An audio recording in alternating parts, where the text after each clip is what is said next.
देखो बच्चों, आप पढ़े लिखे अगर हो तो इस समाज को पढ़े लिखे लोगों से, व्यक्ति से बहुत उम्मीद रहती है। आप इंजीनियरिंग का जॉब कर रहे हो, आप डॉक्टर हो, आप कंप्यूटर साइंस के फील्ड में हो, आप एमबीए किए हुए हो, आप गवर्नमेंट जॉब में अच्छे पद पर हो, तो यहाँ तक पहुँचने में आप काफ़ी पढ़ाई किए हो ना। और पढ़ाई करके जब आप यहाँ तक पहुँचे हो तो अच्छे अच्छे ऑर्गेनाइजेशन को भी आप मैनेज कर रहे हो। आप ऑर्गेनाइजेशन मैनेज करने में वहाँ पर भी परेशानियाँ आती है, आप उन परेशानियों से निकलते हो, आप गुड मैनेज करते हो। ऐसे ही हर व्यक्ति का जो पर्सनल लाइफ है वहाँ भी सबके साथ परेशानियाँ हैं।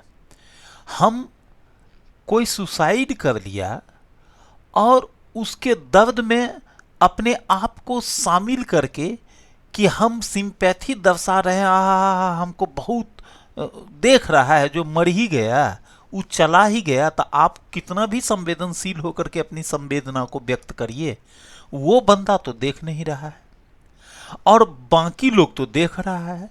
क्या उस तरह की कष्ट, उस तरह के पीड़ा वाले लोग आज नहीं हैं? अगर आप संवेदना ऐसे व्यक्त करते रहोगे तो जो ऐसे पीड़ा वाले लोग हैं उनको तो लगेगा कि ये अच्छा काम है।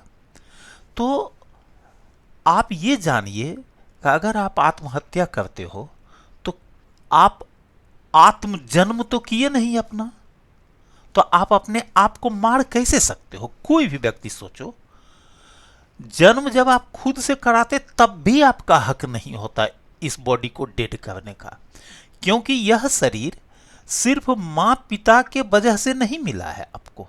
ये एक ईश्वर की दी हुई चीजें हैं और इसको ईश्वर जिस दिन ले जाना चाहेंगे उसी दिन जाना चाहिए।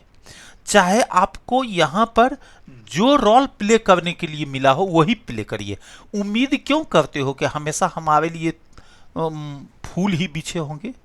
कांटे और कष्ट इस जीवन का हिस्सा है और जितने भी लोग देख रहे हैं वो खुद अपने जीवन में खुद देखे अपने लाइफ को, दूसरे के लाइफ को तो तुरंत देखते हैं और उस पर विवेचना शुरू कर देते हैं, तरह तरह के न्यूज आ जाते हैं और पूरा संसार लग जाता है सिंपैथी दर्शाने में। आप खुद के जीवन में देखो ना, क्या समस्याएं नहीं आई है आपको? क्या आपके घर परिवार में कभी नहीं खटपट हुआ है?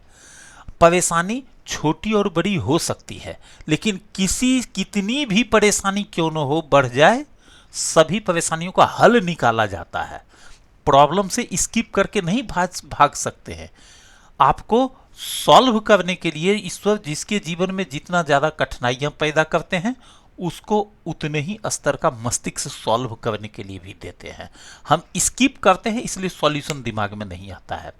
तो कितना भी बड़ा दिक्कत क्यों ना हो, दिक्कत तो पढ़ लिख लिए, यूट्यूब चलाना जान गए, तो आपके पास तो हुनर है। यहाँ तो करोड़ों लोग ऐसे हैं जो कि अपना खाने पीने जीने शिक्षित होने इसके लिए लड़ रहे हैं। उसको तो ये समझ भी नहीं है कि हम आने वाले दिनों में हमारा जीवन कैसा होगा। कोई उम्मीद नहीं, कोई आशा नहीं, फिर भी जिए जा रहा है। क्यों? क्योंकि ईश्वर के बनाए हुए उस संस्था का वो अनुसरण कर रहा है कि हमको जो रोल मिला है हम प्ले करते रहेंगे।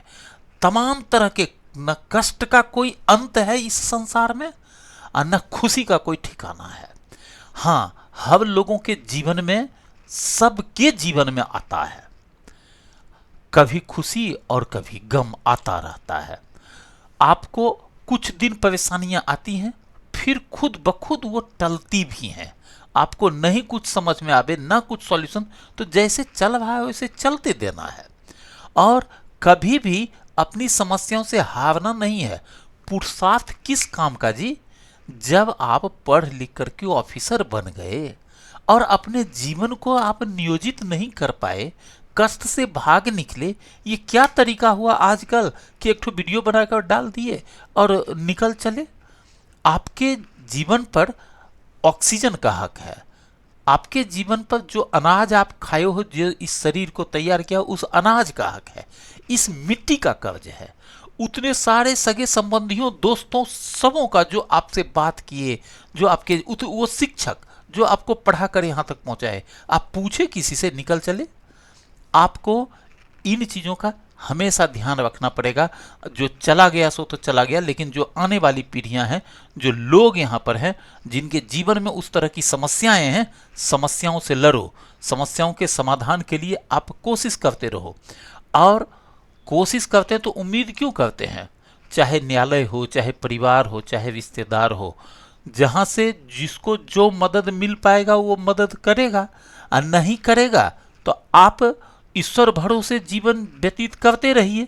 क्या पता किस दिन वो कौन सा सॉल्यूशन लाकर आपको दे दें।